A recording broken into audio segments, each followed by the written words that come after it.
Most people fail before they even start. Not because they tried and missed, because they never tried at all. Yo, day 38 of my journey as an agency owner, and today I want to talk about the hardest and most important step. The first one. Taking the first step puts you ahead of most people. Most are stuck thinking. They plan, overanalyze, and never start. Perfection kills progress. The only way to get better is by doing. A missed shot isn't failure. The real failure? Never taking the shot at all.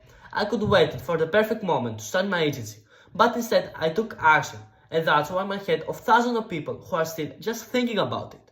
Today I took a risk, leaning fully into Google Ads. It felt uncertain at first, but I realized that every success follows the same pattern, taking action despite the unknown.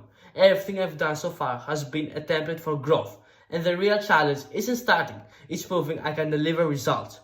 Tell me, what's one thing you've been putting off? Drop it in the comments, and let's break that hesitation.